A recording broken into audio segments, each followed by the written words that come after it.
विद्यार्थियों, नवोदय विद्यालय प्रवेश परीक्षा कक्षा 6 के गणित के सिलेबस में आज मैं आपको इस वीडियो में संख्या पद्धति नंबर सिस्टम से संबंधित विगत वर्षों में नवोदय विद्यालय प्रवेश परीक्षा कक्षा 6 के लिए जो नंबर सिस्टम से संबंधित यानी संख्या पद्धति से संबंधित जो प्रश्न पूछे गए हैं उनका मैं आपको हल सहित यहाँ समझाने की कोशिश कर रहा हूँ। आप अच्छी तरह से समझने की कोशिश करना, क्योंकि आगामी जो नवोदय विद्यालय द्वारा परीक्षा आयोजित की जाएगी कक्षा 6 के लिए उसमें इसी प्रकार के प्रश्न पूछे जाने की संभावना है।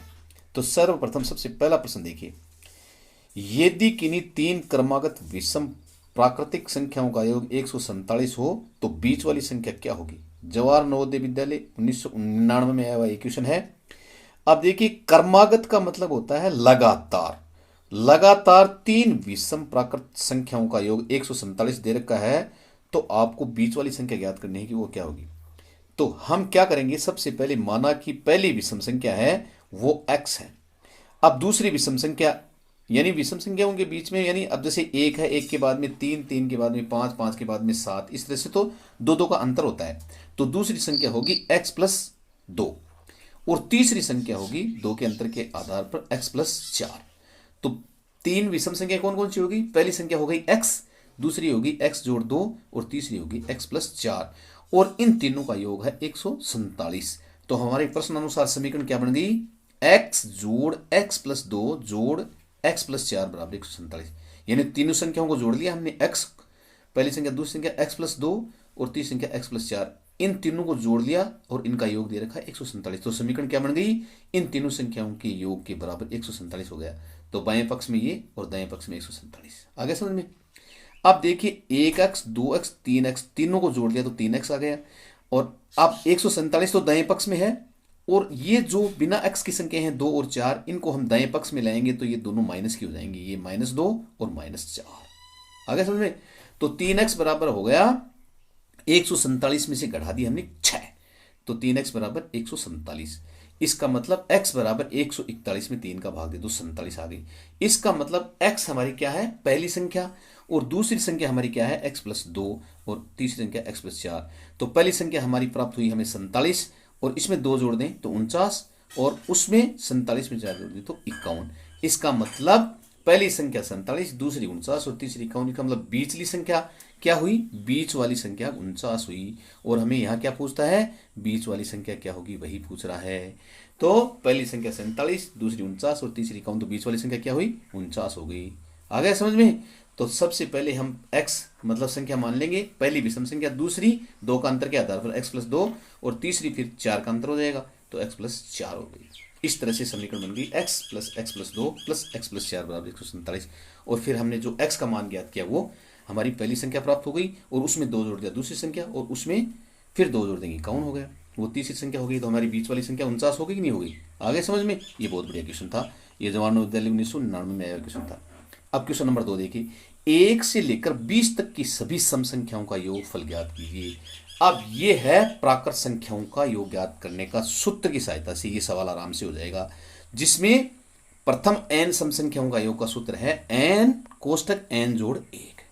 अब यहां n 1 से लेकर 20 तक की सभी सम संख्याएं हैं कितनी, यानी 1 से लेकर 20 संख्याएं, 20 तक कुल संख्या 100 है, 20 संख्या है उसमें से केवल संख्या 20 है, उसमें से सम संख्या हुई संख्या कितनी है, 10 है, क्योंकि 20 में से 10 सम है और 10 भी सम है। तो यहां n बराबर कितना हो गया, 10। अब 1 से 20 तक की कुल संख्याएं हैं वो 10 सम संख्याएं हैं। अब सूत्र हमारा क्या हो गया, n जोड़ 1। तो n का मान यहां कितना है, 10 और कोष्टक 10 जोड़ 1 बराबर ये मान हो गया 10 गुणा 11। अब 10 को 11 से गुणा किया 110। तो 1 से 20 तक की संख्याओं का योगफल कितना हुआ, 110 हुआ, जो कि कुल संख्याएं हैं 10। और यहां n सम संख्याओं का योगफल ज्ञात करने का सूत्र है n कोष्टक n+1। ये सारे सूत्र मैंने आपको पहले की वीडियो में अच्छी तरह समझा दिए थे। अगला क्वेश्चन देखिए, ये 1998 में आया क्वेश्चन था। प्रश्न नंबर 3 देखिए, 1 से 20 तक की प्राकृत संख्याओं का योगफल क्या होगा। ये जवाहर नवोदय विद्यालय 1997 में आया हुआ क्वेश्चन है। अब यहां है प्रथम n प्राकृत संख्याओं का योग, इसका सूत्र होता है n कोष्टक n जोड़ 1/2। और यहां 1 से लेकर 20 तक की प्राकृत संख्याओं ज्ञात करने, तो यहां n बराबर क्या हो गया, 20 हो गया। अब इस सूत्र में इसको पुटअप कर दो, 20 कोष्टक 20 जोड़ 1/2, तो ये हो गया 20 और 20 में 1 जोड़ा 21, तो 20 गुणा 21/2। अब 2 को 20 को काटा 10 आ गया, 10 को 21 से गुणा कर दिया, 21 में दाव है 210। तो 1 से 20 तक की प्राकृत संख्याओं का योग कितना हुआ, 210 हो गया। आगे समझ में। अगला क्वेश्चन देखिए, प्रथम 15 विषम संख्याओं का योगफल क्या होगा। जवाहर नवोदय विद्यालय 1997 में आया हुआ क्वेश्चन है। अब प्रथम n विषम संख्याओं का योगफल का सूत्र होता है n², और यहां n प्रथम 15 विषम संख्याओं का मतलब n बराबर 15 हो गया। तो अब n विषम संख्याओं का योगफल होगा n², तो ये हो गया n बराबर 15, तो 15 का स्क्वायर हो गया। 15 का स्क्वायर का मतलब होता है 15 गुणा 15 बराबर 225। तो प्रथम 15 विषम संख्याओं का योगफल है वो 225 होगा। आ गया समझ में। अगला क्वेश्चन देखिए, क्वेश्चन नंबर 5, 30 से 50 के बीच कितनी अभाज्य संख्याएं हैं। जवाहर नवोदय विद्यालय 1996 में आया हुआ क्वेश्चन है। 30 और 50 के बीच देखिए कौन कौन सी अभाज्य संख्या है। 31 है 30 के बाद में, फिर 37 है, 41 है, 43 है, 47 है। तो 30 और 50 के बीच कुल 5 अभाज्य संख्याएं हैं, 31, 37, 41, 43 और 47। आ गया समझ में। ये जवाहर नवोदय विद्यालय 1996 में आया हुआ क्वेश्चन है, और यहाँ 30 और 50 के बीच में कुल अभाज्य संख्याओं की संख्या पूछता तो वो 5 है। आप देखिए 31, 37, 41, 43, 47, 5 हो गई, 1, 2, 3, 4, 5। अगला क्वेश्चन देखिए, 15 से कम धनात्मक विषम संख्याओं का योगफल कितना होगा। ये जवाहर नवोदय विद्यालय 1996 में पूछा गया प्रश्न है। अब 15 से कम धनात्मक विषम संख्या देखिए, 15 से कम एक विषम संख्या है, 3 है, 5 है, 7 है, 9 है, 11 है और 13 है। n विषम संख्याओं का योग का सूत्र होता है n², और यहाँ n बराबर जो विषम संख्या है टोटल है कितनी, 7, तो 7 का स्क्वायर हो गया, 7 गुणा 7 बराबर 49 उत्तर। तो 15 से कम धनात्मक विषम संख्याओं का योग 49 है, और हम इनको योग करके भी पता कर सकते हैं। 1, 3, 5, 7, 9, 11, 13 का योग है वो 49 आ रहा है, और सूत्र की सहायता से n² होता है। अब 15 से कम धनात्मक संख्याओं की संख्या कितनी हुई, 7, तो n बराबर 7 हो गया, और 7 का वर्ग होता है वो 49 है। n² का मतलब यहाँ 7² हो गया, और 7 7 49। तो 15 से कम धनात्मक विषम संख्याओं का योग कितना हुआ, 49 उत्तर। आ गया समझ में। अगला क्वेश्चन देखिए, 7वां क्वेश्चन, 4 अंकों की बड़ी से बड़ी तथा 3 अंकों की छोटी से छोटी संख्या का अंतर बताइए। जवाहर नवोदय विद्यालय प्रवेश परीक्षा 1996 में आया हुआ क्वेश्चन है। 4 अंकों की बड़ी से बड़ी संख्या होती है 9999, 4 9 के, और 3 अंकों की छोटी छोटी संख्या होती है 100, 1 1 और 2 बिंदु, इसका मतलब 100 हो गया। अब इनका क्या करना है, अंतर ज्ञात करना है। तो 9999 में से हम केवल 100 घटा देंगे, तो 9 का 9, 9 का 9, 9 में से 1 8 और 9 का 9, 9899 आ गया। तो 4 अंकों की बड़ी से बड़ी संख्या 9999 और 3 अंकों की छोटी छोटी संख्या 100, 9999 में से 100 घटा दिया तो 9899 आ गया। आ गया समझ में। देखो ऐसे ऐसे क्वेश्चन भी नवोदय विद्यालय प्रवेश परीक्षा में पूछे जाते हैं। अगला क्वेश्चन देखिए, 8,57,956 में 7 के स्थानीय मान व जातीय मान में क्या अंतर है। ये भी जवाहर नवोदय विद्यालय 1996 में आया हुआ क्वेश्चन है। तो यहाँ 7 का जो अंक है वो है कौन से स्थान पर, ये देखना है। इकाई, दाई, सैकड़ों, हजार पे है, तो 7 का स्थानीय मान कितना होगा, 7000, और 7 का जातीय मान या अंकित मान होता है वो जितना अंकित है उतना ही है होगा, तो जातीय मान यहाँ 7 का 7 होगा। तो स्थानीय मान और अंकित मान का अंतर ज्ञात करना है। स्थानीय मान 7000 हो गया, जातीय मान यानी हो गया 7, तो इनका अंतर हो गया 10 में से 7 3 हासिल 1, 10 में से 1 9 हासिल 1, 10 में से 1 9 हासिल 1, 7 में से 1 6, 6993 हो गया। आ गया समझ में। तो इस संख्या में 7 के स्थानीय मान और 7 के जातीय मान में अंतर 7000 में से 7 घटाने पर 6993 आ गया। आया समझ में। अगला क्वेश्चन देखिए, 41 से 45 तक की क्रमागत संख्याओं का योग ज्ञात कीजिए। 41 से 45 तक की क्रमागत लगातार संख्याओं का योग ज्ञात करना है। ये प्राकृत संख्याओं का योग ज्ञात करने का सूत्र की सहायता से हम कर सकते हैं। ये भी जवाहर नवोदय विद्यालय 1996 में आया हुआ क्वेश्चन है। अब 1 से 50 तक की संख्याओं का हम योग ज्ञात करेंगे पहले, और उसमें से 1 से 40 तक की संख्याओं का योग हम घटा देंगे, तो हमें प्राप्त हो जाएगा 41 से 50 तक की क्रमागत संख्याओं का योग। तो देखिए 1 से 50 तक की संख्याओं का योग हम ज्ञात करेंगे प्राकृत संख्याओं का, तो यहाँ n बराबर 50 हो जाएगा, और सूत्र है n+1/2। तो अब देखिए n का मान यहाँ 1 से 50 तक की संख्याओं में 50 हो गया, तो 50 गुणा 50 जोड़ 1 गुणा 51 और बटा 2, तो ये संख्या क्या हो गई 50 गुणा 51 बटा 2। अब 2 को ये 50 को काट दिया 25 आ गए और 25 को 51 से गुणा कर दिया 1275 आ गए, 1275 आ गया। ये आ गया 1 से 50 तक की संख्याओं का योग। अब इसमें से आप घटा दीजिए 1 से 40 तक की संख्याओं का योग। तो 1 से 40 तक की संख्याओं में n बराबर कितना होगा 40, तो यहां हो जाएगा 40 गुणा 41 बटा 2। अब 40 को 2 को काटेंगे 20, 20 को 41 से गुणा कर दो 820 आ गए।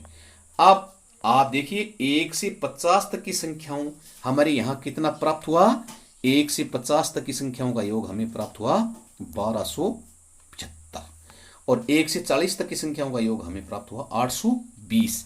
तो अब 1 से 50 तक की संख्याओं में से 1 से 40 तक की संख्याओं का योग घटाने पर 41 से 50 तक की क्रमागत संख्याओं का योग प्राप्त हो जाएगा, जो कि 1275 में से 820 घटाने पर 455 आएगा। आगे समझ में? तो यहां 1 से 50 तक की संख्याओं का योग ज्ञात कर लिया हमने और 1 से 40 तक की संख्याओं का योग ज्ञात कर लिया, और 1 से 50 तक की संख्याओं के योग में से 1 से 40 तक की संख्याओं का योग घटा दिया तो 41 से 50 तक की क्रमागत संख्याओं का योग आ गया, जो कि 455 है। 1275 में से 820 घटा दिया तो 41 से 50 तक की क्रमागत संख्याओं का योग आ गया। आ गया समझ में? ये भी जवाहर नवोदय विद्यालय 1996 में आया हुआ क्वेश्चन है। अब अगला क्वेश्चन देखिए, 1 से 400 के बीच के सभी सम अंकों का योगफल क्या होगा? ये जवाहर नवोदय विद्यालय 1995 में आया क्वेश्चन है। 1 से 400 के बीच सम अंकों की संख्या है 200, क्योंकि 101 से लेकर 400 तक की संख्याओं में आधी सम है आधी विषम है, तो टोटल सम संख्याओं की संख्या कितनी होगी 200। और प्रथम n सम संख्याओं के योग का सूत्र है n कोष्टक n जोड़ 1, तो यहां n बराबर हो गई 200, क्योंकि 1 से लेकर 400 के बीच जो सम संख्याओं की संख्या है वह 200, तो n बराबर 200 हो गया। अब 200 गुणा 200 में 1 जोड़ दिया तो 201 हो गया, तो यहां 200 गुणा 201 को 200 से गुणा करेंगे तो 40,200 हो गया।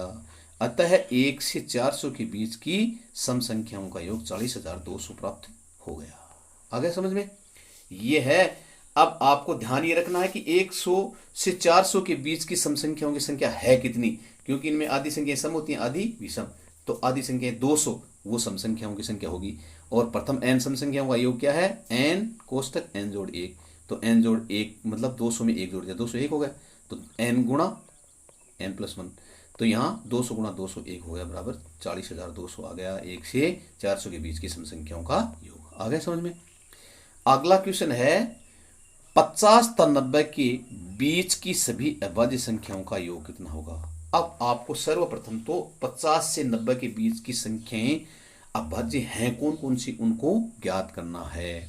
तो 50 तथा 90 के बीच की सभी अभाज्य संख्याएं देखिए हैं 53, 59, 61, 67, 71, 73, 79, 83, 89 और इन सबको जोड़ लिया तो 635 प्राप्त हुआ।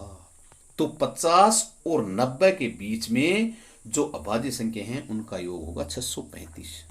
ये जवाहर नवोदय विद्यालय प्रवेश परीक्षा 1994 में आया हुआ क्वेश्चन है। आ गया समझ में?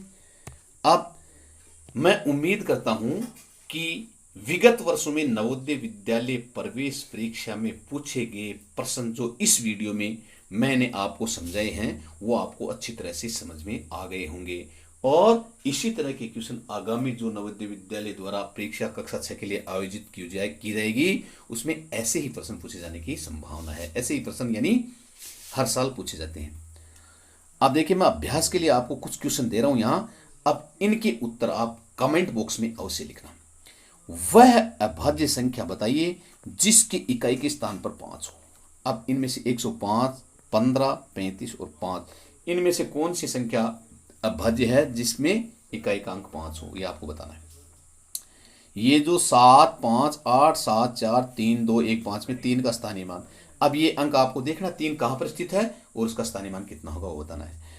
1 की पावर 0 का मान क्या होता है, यानी 1 की घात 0 का मान, किसी भी संख्या के घात 0 होती है उसका मान 1 होता है। अब आपको पता करना है क्या होगा। 1 से 200 के बीच सभी सम संख्याओं का योग ज्ञात करो। अब 1 से लेकर 200 के बीच सम संख्याओं की संख्या है कितनी, और फिर उनके योग का सूत्र की सहायता से आप इसका ज्ञात कर सकते हैं। 20 और 50 के बीच सभी अभाज्य संख्याओं का योग ज्ञात करो। अब सर्वप्रथम तो आप 20 और 50 के बीच में अभाज्य संख्याएं हैं कौन कौन सी, उनको लिख लो और फिर उनका जोड़ कर लो। तो इस तरह से आप अच्छी तरह से फाइंड प्राप्त कर सकते हैं। तो ये आपके जो विगत वर्षों में पूछे गए नवोदय विद्यालय प्रवेश परीक्षा में जो क्वेश्चन पूछे गए वो आपको अच्छी तरह से समझ में आ गए होंगे। बहुत बहुत धन्यवाद।